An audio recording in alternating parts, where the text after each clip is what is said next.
Hello student, मैं माया Sharma kudos international school से आपका हार्दिक स्वागत करती हूँ। बच्चों, आज हम पढ़ेंगे कबीरदास जी की साखियाँ एवं सबद। आइए देखते हैं। पहली साखी। मान सरोवर सुबर जल हंसा केली कराए। आत्मा रूपी हंस स्वर्ग के मान सरोवर में अमृत रूपी जल में क्रीड़ाएं कर रही हैं, खेल रहे हैं। मुक्ता फल मुक्ता चुगे और मोतियों रूपी फल को वहाँ चुग रहे हैं। मोक्ष रूपी जो फल है वो मोती के रूप में वो खा रहे हैं। अब उड़ी अनंत न जाई, और ऐसे वातावरण से अन्यत्र कहीं भी उड़कर जाने की अब उनकी इच्छा नहीं है। अगली साखी है। प्रेमी ढूंढत में फिरो प्रेमी मिले न कोई, प्रेमी को प्रेमी मिले सब विष अमृत होए।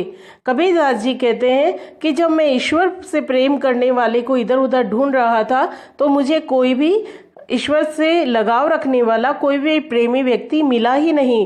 प्रेमी को प्रेमी मिले, लेकिन जब ईश्वर से प्रेम करने वाले को दूसरा प्रेमी मिल जाता है, दूसरे ईश्वर से प्रेम करने वाला प्रेमी मिल जाता है, तो दोनों के मिलने पर जितनी भी मन में तृष्णाएं, इच्छाएं, वासनाएं रूपी जो विष होता है, क्रोध, काम, लोभ, मद, इन सब का जो विष होता है वो अमृत में परिवर्तित हो जाता है। अर्थात चारों तरफ फिर प्रेम ही प्रेम व्याप्त हो जाता है। हस्ती चढ़िए ज्ञान को सहज दुलीचा डारी, स्वान रूप संसार है भूकंदे जखमारी। कबीरदास जी कहते हैं कि हे मनुष्य, तू ज्ञान के हाथी पर चढ़ जा और कालीन बिछाकर अच्छे ढंग से ज्ञान को प्राप्त कर। स्वान रूप संसार है भूकंदे जगमाही, क्योंकि इस संसार की व्यर्थ की बातों में ध्यान मत दो। ये संसार तो वैसे ही बोलता रहता है जैसे हाथी के पीछे कुत्ते भौंकते हैं। पखा पखी के कारणे सब जग रहा भुलान, निरपक होई के हरि भजे सो ही संत सुजान। कबीरदास जी कहते हैं कि पखा पखी यानी पक्ष विपक्ष के कारणे, पक्ष विपक्ष के कारण सब जग रहा भुलान, मनुष्य इस जगत में सब कुछ भूल गया है, मनुष्यता ही भूल गया है। निरपक होई के हरि भजे, इस संसार में जो निष्पक्ष भाव से हरि का भजन करता है, ईश्वर का स्मरण करता है, सो ही संत सुजान, वही सच्चा सतजन होता है, सज्जन होता है। हिंदू मुहा राम कही मुसलमान खुदाई, कहे कबीर सो जीवता जो दूहू के निकट न जाए। कबीरदास जी कहते हैं कि हिंदू राम राम करते मर जाते हैं, मुसलमान खुदा खुदा करते मर जाते हैं, कहे कबीर सो जीवता। कबीरदास जी कहते हैं कि इस जगत में वही सच्चा जीवन जीने वाला है, इस जगत में वही जीवित मनुष्य है जो दूहू के निकट न जाए, जो इस धर्म भेदभाव से ऊंचा है, जो दोनों के ही निकट नहीं जाता, अर्थात धर्मगत अंतर नहीं करता, सबसे समान रूप से दोनों को मानता है, एकेश्वरवाद में विश्वास करता है, इस जगत में वही सच्चा जीवन जी रहा है। काबा फिरी काशी भया रामई भया रहीम, कभी मोट चून मैदा भया बैठी कबीरा जीम। कबीरदास जी कहते हैं कि जो काबा था वो काशी बन गया, राम रहीम बन गया, अर्थात सारे भेदभाव मिट गए हैं, समाप्त हो गए हैं। कहीं मोट चून मैदा भया, अनाज एक ही था, गेहूं, उससे पहले मोटा आटा और फिर उसी को बारीक पीस कर मैदा बना ली गई है। अब उसको बैठकर यदि हम खा रहे हैं, अर्थात कहने का अभिप्राय है कि सारे धर्मगत अंतर मिट गए हैं, और कबीरदास जी कहते हैं कि मैं अब एक ही ईश्वर का स्मरण कर रहा हूँ, एक ही ईश्वर का भोजन कर रहा हूँ, क्योंकि जैसे भोजन में एक ही अनाज से बने हुए अलग अलग पकवान हैं, वैसे ही ईश्वर के अलग अलग नाम देकर एक ही ईश्वर का स्मरण किया जाता है।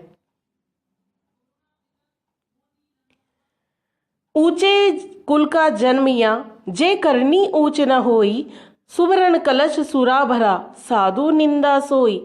कबीरदास जी कहते हैं कि ऊंचे कुल में जन्म लेने से कोई भी ऊंचा नहीं होता यदि उसके कर्म ऊंचे नहीं होते।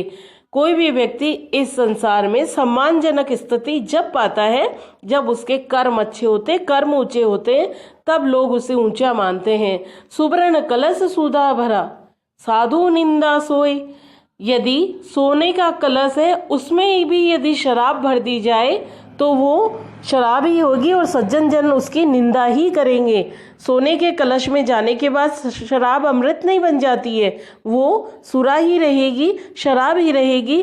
इसलिए क्योंकि जो शराब का कार्य है वो नीचा कार्य है, मनुष्य को नीचे ले जाना, नीचे गिराना उसका कार्य है। तो सोने के कलश में जाने पर वो अमृत नहीं होगी, उसका कर्म ऐसा है, इसलिए वो अपनी करनी की वजह से बड़ी नहीं कहलाएगी। और जो सज्जन पुरुष हैं वो इसकी सदैव निंदा ही करेंगे। आइए अब देखते हैं शब्द अर्थात पद। पहला पद है मोको कहा ढूंढे बंदे मैं तो तेरे पास में। कबीरदास जी कहते हैं कि ईश्वर को संबोधित करते हुए कहते हैं कि ईश्वर कहता है मनुष्य से कि हे मनुष्य तू मुझे कहाँ ढूंढ रहा है, मैं तो हमेशा तेरे पास में ही हूँ। ना मैं देवल, ना मैं मस्जिद, ना काबे कैलाश में, मैं किसी देवालय में नहीं हूँ, किसी मस्जिद या किसी काबे और कैलाश में नहीं हूँ, किसी हज में, किसी तीर्थ यात्रा में मैं नहीं हूँ, ना तो कोने क्रियाक्रम में, ना ही योग वैराग में। हम जितने भी जप माला, छापा तिलक, ये सब क्रियाक्रम करते हैं, अजान वगैरह, नमाज वगैरह, इन सब में मैं किसी भी क्रियाकांड में मैं नहीं हूँ। नहीं योग वैराग में, जंगलों में जाकर वैराग्य धारण कर लेने से भी मुझे कोई प्राप्त नहीं करता। खोजी होई तो तुरंत ही मिली हो, पल भर की तलाश में। यदि खोजने वाला मुझे सच्चे मन से खोजता है तो मैं पल भर की तलाश में मिल सकता हूँ।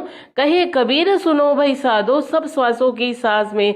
कबीरदास जी कहते हैं कि ईश्वर कहते हैं मनुष्य से कि हे सतजनों, मैं तो तुम्हारी आती जाती सांस के अंदर ही व्याप्त हूँ। यदि तुम मुझे अपनी आंखें बंद करके सच्चे मन से याद करोगे तो मैं तुम्हें सहज ही प्राप्त हो जाऊंगा। देखिए अगला पद।